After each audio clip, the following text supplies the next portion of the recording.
नमस्कार दोस्तों, आपका हार्दिक स्वागत है हमारे यूट्यूब चैनल पर। प्यारे दोस्तों, आज का वीडियो पीटीआई एग्जाम 2022 से संबंधित है, जिसमें हम बातचीत करेंगे कि पीटीआई का फाइनल ए गुने की लिस्ट कब तक जारी हो सकती है और जो सिलेक्टेड होंगे उनकी ज्वाइनिंग कब तक हो सकती है, और जो प्रोविजनल भी होंगे, कई सारे स्टूडेंट प्रोविजनल भी होंगे, तो उनकी ज्वाइनिंग उनके कितने समय बाद हो सकती है। दोस्तों, इसके ऊपर भी बातचीत करेंगे और फाइनल कट ऑफ कितनी जा सकती है। तो दोस्तों, आज का वीडियो अति महत्वपूर्ण है। यदि आज का आपने पूरा वीडियो देख लिया तो दोस्तों आपके किसी भी प्रकार का कोई डाउट नहीं रहेगा और नहीं आपको कहीं पर कमेंट करने की आवश्यकता रहेगी। तो दोस्तों, पहले चलते हैं कि परिणाम कब तक आएगा। तो दोस्तों, मैं आपको बता दूं, आपका परिणाम फरवरी माह में 90.99% संभावना है आपका परिणाम फरवरी माह में आ जाएगा। 1-2% हो सकता है कि परिणाम मार्च में आए, लेकिन पूरी की पूरी पॉसिबिलिटी यही है कि आपका परिणाम 90% संभावना है आपका फरवरी में परिणाम जारी हो जाएगा। क्योंकि राजस्थान कर्मचारी चयन बोर्ड जो भी भर्तियाँ पेंडिंग है उनको बहुत तेज़ी से कार्य कर रहा है। दोस्तों, चाहे लैब असिस्टेंट हो, चाहे आपकी ये पीटीआई एग्ज़ाम हो, और चाहे बेसिक कंप्यूटर टीचर की हो, चाहे लाइब्रेरियन वैकेंसीज हो, सारी की सारी भर्तियाँ 5-6 भर्तियों का रिजल्ट पेंडिंग है, उनका जल्दी से जल्दी जारी करने की कोशिश करेगा।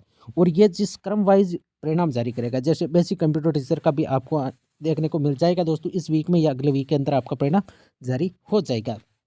उसके बाद लैब असिस्टेंट हो गई, उसके बाद आपकी लाइब्रेरियन वैकेंसी हो, उसके बाद आपके पीटीआई का नंबर आने वाला है। तो दोस्तों, आपका परिणाम मान के चलिए दोस्तों 10 फरवरी से लेके 20 फरवरी मान के चलिए, अधिकतम 10 फरवरी से 20 फरवरी के बीच में आपका परिणाम जारी हो जाएगा। दोस्तों, विश्वास करिए दोस्तों, उम्मीद करिए, क्योंकि जो भी मैं आपको चीज़ बताता हूँ दोस्तों, पूर्ण विश्लेषण के आधार पर बताता हूँ। और इस जो राजस्थान कर्मचारी चयन बोर्ड जिस हिसाब से वैकेंसी को कितनी जल्दी, आपने देखा होगा वनपाल की वैकेंसी का परिणाम 1 महीने के भीतर जारी कर दिया था। उसी प्रकार इसमें थोड़ा बहुत ये है कि इसमें डॉक्यूमेंट वेरिफिकेशन एक बार फिर करा है, तो उसमें टाइम लग रहा है। इस हिसाब से ये थोड़ा परिणाम आपका डिले हुआ, नहीं तो आपका परिणाम जनवरी के लास्ट तक आने की पूरी पॉसिबिलिटी थी, क्योंकि डॉक्यूमेंट वेरिफिकेशन 11 और 12 जनवरी तक पूरे होगी। अब एक बार शिकायतें मिली है डॉक्यूमेंट वेरिफिकेशन में कि कई सारे स्टूडेंट ऐसे हैं जो फर्जी डिग्री लेकर आए, इस हिसाब से वो सतर्कता से जाँच करेगा दोस्तों डॉक्यूमेंट वेरिफिकेशन की। उसके बाद आपका परिणाम जारी हुआ, तो अब आपको 1 महीने के भीतर आपका परिणाम जारी हो जाएगा। दोस्तों, उम्मीद करिए, विश्वास करिए, मैं बार-बार बोल रहा हूँ, कई सारे विद्यार्थी नेगेटिव कमेंट करते हैं कि सर परिणाम नहीं आएगा, अगले सत्र के अंदर जॉइनिंग होगी। दोस्तों, ऐसा कुछ भी नहीं है। पहली चीज़, अब की बार चुनावी साल है, आपकी जॉइनिंग जल्दी से जल्दी होगी। आपकी जॉइनिंग मार्च मान के चलिए दोस्तों, इसी सत्र के अंदर होने वाली है। बहुत सारे विद्यार्थी नेगेटिव कमेंट करेंगे कि सर अगले सत्र में होगी, नहीं होगा ऐसा। चुनावी साल है, सरकार चाहेगी कि जितनी भी वैकेंसीज पेंडिंग है उनको जल्दी से जल्दी निपटाया जाए, ताकि चुनावों में किसी न किसी प्रकार का उनको फ़ायदा मिले। तो दोस्तों, परिणाम आपका फरवरी में आ जाएगा, निश्चित रहिए। जॉइनिंग कब तक होगी, तो जॉइनिंग की मैं एक चीज़ आपको बता दूं, जॉइनिंग आपके 1 महीने के बाद, जैसे आपका परिणाम आएगा उसके 1 महीने के भीतर आपकी जॉइनिंग हो जाएगी। शिक्षा विभाग कैलेंडर जारी करेगा, तो उसमें कुछ टाइम लगता है दोस्तों, स्वाभाविक है टाइम। तो दोस्तों, आपके 1 महीने बाद आप मान के चलिए दोस्तों, मार्च एंड तक आपकी जॉइनिंग हो जाएगी।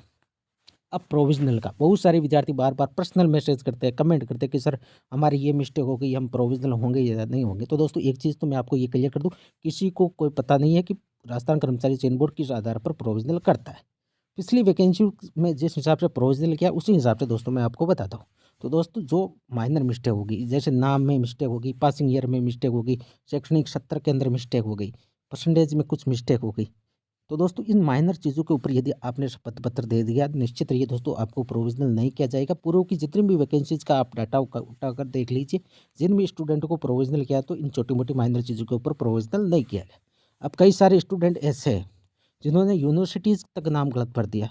पहले यूनिवर्सिटीज़ अलग थी, एप्लीकेशन फॉर्म के अंदर, स्क्रूटनी फॉर्म के अंदर।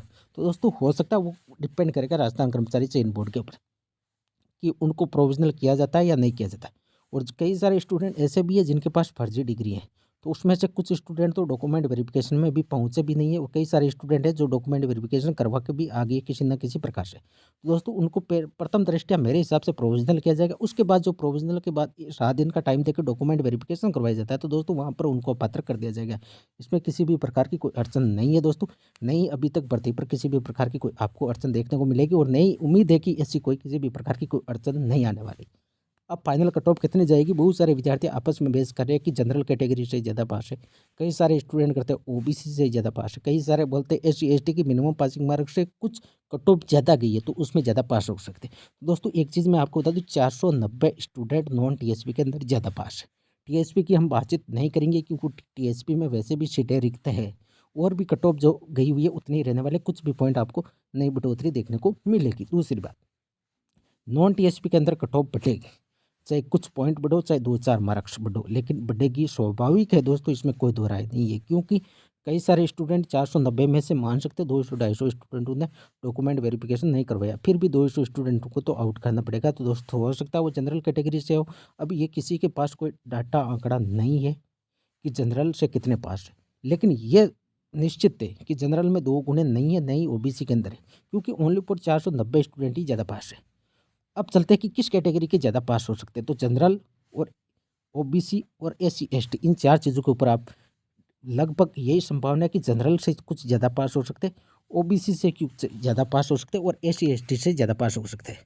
क्योंकि एससी एसटी का एक अनुमान ये लगाया जा रहा है कि मिनिमम पासिंग मार्क्स 35% है, जबकि बाकी जितनी भी कैटेगरी है, चाहे अनरिजर्व्ड हो, ओबीसी हो, एमबीसी हो, एमबीसी हो, ईडब्ल्यूएस हो, इनकी मिनिमम पासिंग मार्क्स 40% निर्धारित थी। तो हो सकता है कि एससी एसटी के अंदर कुछ ज़्यादा स्टूडेंट पास हो, जो 490 है।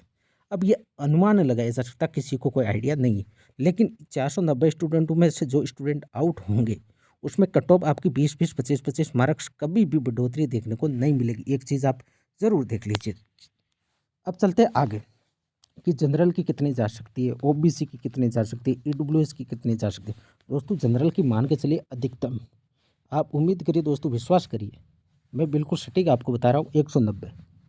मैं पहले दिन से, जिस दिन आपका डीवी के बाद आपका डॉक्यूमेंट वेरिफिकेशन का जो परिणाम आया, उसके बाद मैंने आपको बता दी कि जनरल 190 मान के चलिए आप। प्रथम दृष्टिया दोस्तों हो सकता है इसमें प्रोविजनल होने पर कुछ आपको अंतर देखने को मिले, ज़्यादा स्टूडेंट प्रोविजनल होने पर, लेकिन 190 मानिए, ओबीसी 190 मानिए, इससे ज़्यादा जाने की संभावना बिल्कुल ही कम है, क्योंकि 490 स्टूडेंट ओनली फॉर आउट होंगे। अब हो सकता है कई कैटेगरीज ऐसी है, जैसे ईडब्ल्यूएस होगी, एमबीसी होगी, इसमें किसी को ये पता नहीं है कि जितने पोस्ट है उतने पास है या नहीं है, कुछ सीटें भी रिक्त रह सकती है। तो दोस्तों ओवरऑल यदि बातचीत करें तो 500 स्टूडेंट आप एक्स्ट्रा पास मान सकते हो किसी कैटेगरी के अंदर, 1-2 कैटेगरी के अंदर, जैसे जनरल होगी, ओबीसी होगी, एससी एसटी के अंदर होगी। इसमें से 200-250 जनरल ओबीसी से मान सकते हो और 200 एससी एसटी से मान सकते हो सकता है एमबीसी की जितनी सीटें थी उनकी डॉक्यूमेंट वेरिफिकेशन में उतने स्टूडेंट ही नहीं मिले, क्योंकि उनका भी मिनिमम पासिंग मार्क्स 40% था। तो जनरल ओबीसी 190 मान के चलिए, और 184.5 के अंदर जनरल ओबीसी ईडब्ल्यूएस एमबीसी में जो भी स्टूडेंट है उनको वेट करना पड़ेगा, लेकिन उनकी नौकरी लगभग लग जाएगी, क्योंकि मिनिमम पासिंग मार्क्स के ऊपर सिलेक्शन होगा। शुरुआती कट ऑफ कुछ उछाल देखने को मिल सकता है, लेकिन जैसे ही जितनी पोस्टों पर परिणाम राजस्थान कर्मचारी चयन बोर्ड को जारी करना है, जैसे 5546, उसमें टीएसपी की अलग निकाल दीजिए, जो नॉन टीएसपी की जितनी भी सीटें हैं उन पर परिणाम जारी करेगा, तो जो मिनिमम पासिंग मार्क्स के ऊपर है, दूसरी उनके डॉक्यूमेंटों में किसी भी प्रकार का कोई फ्रॉड नहीं किया, बिल्कुल जेन्युइन है, उनकी जॉब लग जाएगी दोस्तों। थोड़ा बहुत आपको इंतजार करना पड़ सकता है। अब जनरल ओबीसी 190 हो गई। अब चलते हैं ईडब्ल्यूएस। ईडब्ल्यूएस की आप मान के चलिए अधिकतम 187 से 188 मान के चलिए, 188 से अधिक आपकी कट ऑफ नहीं जाएगी। ईडब्ल्यूएस कैटेगरी की मैक्सिमम में 188, इससे ज़्यादा नहीं जाएगी। और एमबीसी कैटेगरी की 186 जा सकती है, 186, इससे ज़्यादा जाने की संभावना बिल्कुल ही कम है, इससे ज़्यादा नहीं जाएगी दोस्तों। अब चलते हैं, बहुत सारे विद्यार्थी अब बार बार कमेंट करेंगे, सर जो बाकी कैटेगरी रह गई उनकी आप कट ऑफ नहीं बताते। तो बाकी कैटेगरी की कुछ भी नहीं बढ़ेगी, स्पोर्ट्समैन की 190 मान के चलिए, बाकी जितनी भी कैटेगरी है उनकी कुछ पॉइंट या 1-2 मार्क्स अधिकतम बढ़ सकती है। दोस्तों ये थी आज की वीडियो। दोस्तों वीडियो अच्छी लगी तो चैनल को सब्सक्राइब करें, इस वीडियो को लाइक और शेयर करें। Thank you.